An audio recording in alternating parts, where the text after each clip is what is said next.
yang waktu kasus di mana Mbak Indah ini sempat mengalami kebutaan selama 6 bulan dan sudah berobat ke dokter. Pada saat itu dokter bilang apa dan yang dirasain Mbak Indah sendiri sebenarnya kenapa? Waktu hasil dari dokter tidak ada riwayat medis dan itu dari jam 9 pagi keluar pada asar. Untuk beberapa dokternya aku kan nggak tahu, nggak ngelihat, cuman disuruh nunggu lama, cuman lihat mata diperiksa apa segala macam kok nggak selesai sampai ditanya hasilnya nggak ada. Bahkan dokter sendiri pun bingung, yang dirasain gelap, nggak ngelihat apapun, gelap, perih, panas, itu aja mas. Selama 6 bulan? Selama 6 bulan. Kurang hampir 8 bulan sih sebetulnya. Hitungannya.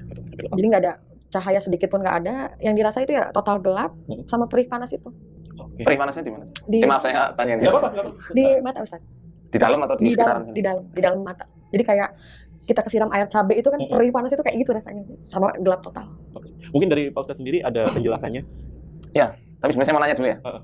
Waktu gangguan kayak gitu sering muncul sosok nenek tua bongkok. Sebelum Iya, maaf saya iya, Kasus Ibu Supiati yang ditemukan puluhan paku, bahkan ratusan paku di dalam tubuhnya, ditemukan di bahunya, di kedua tangannya, kedua kakinya, di paha, di tumit, di betisnya, bahkan di perutnya. Bahkan teman-teman, ketika dioperasi, dibedah oleh salah seorang dokter yang sangat terkenal di Indonesia ini, yakni Dokter Sagiran, dioperasi, dikeluarkan pakunya, dicabut satu persatu, maka setelah dioperasi, besoknya lagi, muncul lagi pakunya. Ini adalah suatu hal yang aneh. Dan ketika besoknya dioperasi lagi, dikeluarkan lagi pakunya, maka muncul lagi pakunya. Jadi ini sampai kita koleksi karena memang ini real, ini nyata. Nah, ini paku-paku yang dari tubuh beliau. Silakan. Ini sudah steril secara spiritual ya, jadi tidak usah takut. Bahkan suatu kali ditemukan ini gumpalan rambut, baik dari tubuhnya maupun dari muntahan. Ini ada banyak lagi di sini. Nah, malam itu saya operasi 72 paku. Tapi apa yang terjadi? Ketika, ya maaf ya, udahlah. Ketika saya begitu, malam itu. Artinya apa? Ya, dokter bedah kan biasa ya, kayak begitu. Pagi harinya dilapori, dok, pakunya muncul lagi. Wah ini. Ya sudah, masih belum ini. Tipis-tipisnya masih belum berubah. Yes, operasi lagi. Kok bisa kan kita berdasarkan hasil ronsen kan pasti kan? Iya, di ronsen, iya. Bukan Di ronsen. meraba. Bukan. Oh, ini ada satu di keluar. Iya, gitu. di ronsen. Pasti kalau dokter bedah kan pasti ada kayak ronsen, Betul. oke posisi di sini, angkat satu. Ada di situ. Coret. Iya. Satu coret. Yes, kayak gitu. ronsennya ada di situ. lihat. Ya, soalnya saya itu menjelaskan juga pasti medisnya. Pasti ke medis itu Betul. kayak gitu. Ya. Kalau misalnya kamu pergi ke dukun tuh kayak gini apa nih? Oh ya satu, cabut. Kalau dokter kan dia pasti ada operasi by gambar Yes. pasti. Yes. Ya. Ada di satu sini penampang melintang ini, Iya. ini. Cabut, Iya, ya kan? betul. Berarti kan sudah selesai operasi kan selesai semua tuh. Iya, Dari gambar. iya. Dan itu di ronsen ulang langsung. Ronsen ulang, Kosong. kosong. Kemudian mengeluh, Hah? kesakitan lagi, ronsen lagi, ada. Banyak. 12 operasi kedua. 12 waktu. Ya. Berikutnya yang ketiga, 4 paku. Wow. Malam ketiga. Ini adalah santet, sihir penyakit. Tapi diingkari oleh pesulap merah dan Bang Ferry Irwandi. Menurut mereka santet itu tidak ada. Bahkan mereka pun teman-teman tidak segan-segan menantang seluruh dukun santet yang ada di Indonesia untuk mengirimkan santet kepada dirinya. Bang Ferry Irwandi yang viral kemarin teman-teman menantang santet dan barang siapa yang berhasil menyantet dirinya, dia akan memberikan hadiah sebuah mobil Alphard. Jadi 6 hari yang lalu gue bikin sebuah tantangan yang cukup kontroversial ya. Yang mana di tweet gue bilang kayak gini. Barang siapa yang bisa membuat gue muntah paku atau menyantet gue, maka dia akan mendapatkan sebuah unit mobil Alphard. Oh.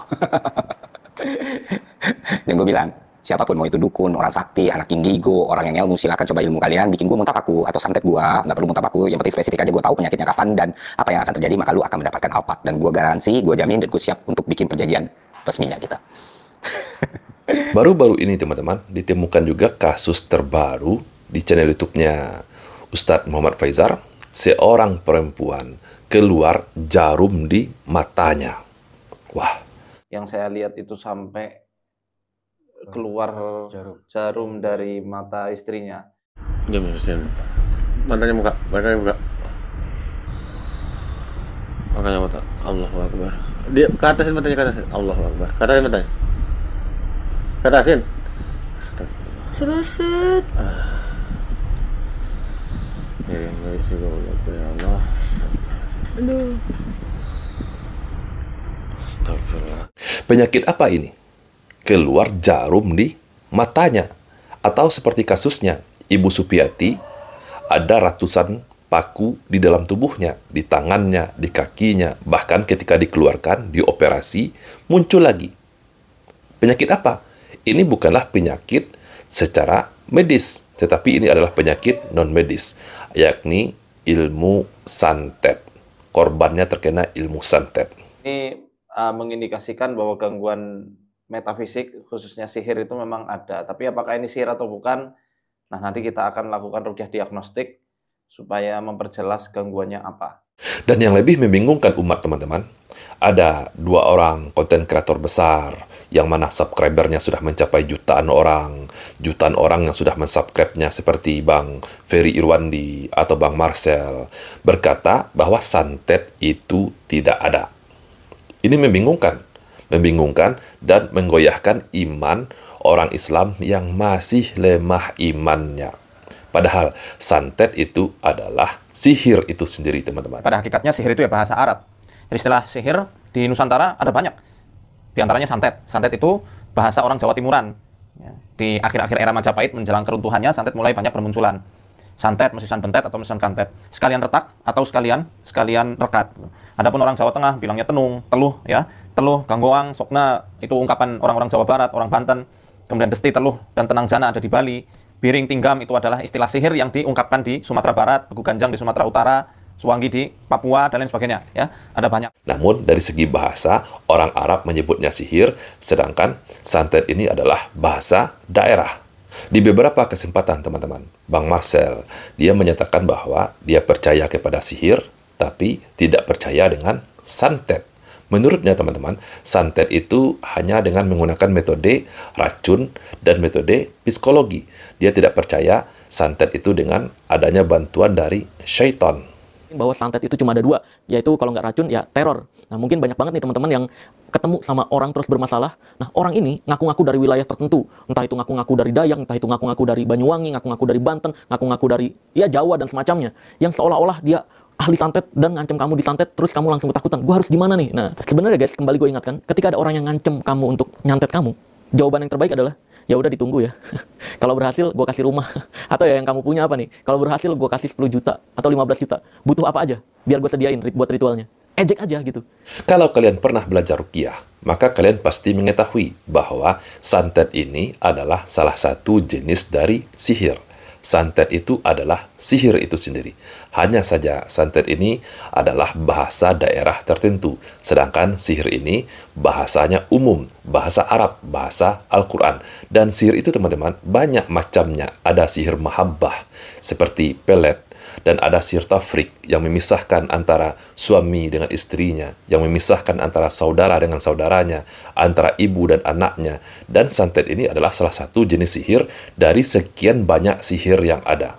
Belakangan ini banyak influencer yang menantang praktisi santet untuk menyantet dirinya. Kemudian ada anggapan bahwa santet tidak nyata sama sekali. Nah, kemudian ada suatu permasalahan yang menarik untuk kita bahas. Apakah santet dengan sihir ini sama atau berbeda? Pada kesempatan kali ini, insya Allah kita akan membahasnya dengan rujukan-rujukan ilmiah. Teman-teman mesti tahu bahwa istilah sihir dengan santet hanyalah berbeda dari segi bahasa saja. Di mana sihir ini berakar dari bahasa Arab. Saya membawa buku rujukannya, yakni As-Sarimul Battar fi Tasaddi Lisharatil Asrar, karya Syekh Wahid Abdul Salam Bali. Kita memperingati umat tentang bahayanya santet ini, dan kita percaya santet itu ada, bukan berarti kita mengajak umat untuk belajar ilmu santet atau meminta bantuan kepada dukun dan tukang sihir. Tetapi justru kita meminta umat untuk meminta perlindungan kepada Allah melalui sunnah-sunnah Nabi kita, Nabi Muhammad SAW, untuk melindungi diri kita dari sihir dan dari santet. Amalannya seperti menjaga zikir pagi dan petang dengan membaca doa-doa yang sudah diajarkan oleh Nabi kita Nabi Muhammad SAW, bukan berkuar-kuar menantang santet dan memberikan hadiah kepada orang yang berhasil menyantet dirinya, seperti yang dilakukan oleh Bang Ferry Irwandi yang sempat viral kemarin, teman-teman. Barang siapa yang berhasil mengirimkan santet kepada dirinya, maka akan diberikan hadiah sebuah mobil Alphard. Begitu juga dengan Bang Marcel. Dia juga menyatakan di channel YouTube-nya, teman-teman, barang siapa yang berhasil mengirimkan santet kepada dirinya, maka akan diberikan sejumlah uang dan sejumlah hadiah lainnya. Udah 8 tahun, gue nunggu santet dan guna-guna. Mana nih pembela dukun? Gue mau disantet, mana? Ini bukanlah cara-cara yang diajarkan di dalam agama Islam. Di dalam agama kita, dengan menantang dukun santet, menantang memberikan hadiah barang siapa yang berhasil menyantet diri kita, dengan hadiah nominal uang tertentu atau dengan barang tertentu, maka ini adalah salah satu bentuk kesombongan. Yang pertama, menolak adanya santet, padahal di dalam Al-Quran sendiri dikatakan sihir itu ada. Sangat banyak sekali ayat-ayat di dalam Al-Quran yang menyatakan sihir itu ada. Salah satunya seperti di dalam surah Al-Baqarah ayat 102 sampai 103. Dan masih banyak ayat-ayat lain, teman-teman, yang menjelaskan tentang keberadaan sihir itu. Jadi, teman-teman, cara Islam, kita meyakini santet itu ada dan kita meminta perlindungan kepada Allah, mendekatkan diri kita kepada Allah dengan amalan-amalan sunnah yang diajarkan oleh Nabi kita, yang diajarkan oleh para ulama, dengan membaca zikir pagi petang, dengan membaca kalimat tammah, a'udzu bikalimatillahi tammati min syarri ma khalaq, dan doa-doa lainnya. Maka inilah cara yang benar, teman-teman. Bukan mengingkarinya dan juga bukan menantangnya. Saya tetap memberikan apresiasi kepada Bang Ferry Irwandi dan kepada Bang Marcel atau kepada Pesulap Merah yang meminta kepada masyarakat, jika sakit maka pergilah berobat ke dokter, jangan pergi ke dukun. Dan ini dibenarkan di dalam agama kita Islam. Datanglah ke tabib, datanglah kepada ahlinya, kepada dokter, dan bukan kepada dukun. Bahkan di dalam agama kita Islam, teman-teman, mendatangi dukun, tukang sihir, peramal, orang pintar itu haram hukumnya. Di dalam sebuah hadis, teman-teman, Nabi kita Nabi Muhammad SAW bersabda, "Man ata arafan au sahiran au kahinan yu'minu bima yakul faqad kafara bima unzala ala Muhammad." Barang siapa yang percaya, yang datang dan meminta bantuan kepada arafan. Arafan adalah orang pintar, orang-orang yang mengaku mengetahui perkara-perkara gaib, orang-orang yang mengaku bisa meramal, au sahiran atau tukang sihir, au kahinan atau dukun, yu'minu bima yakul faqad kafara bima unzala ala Muhammad.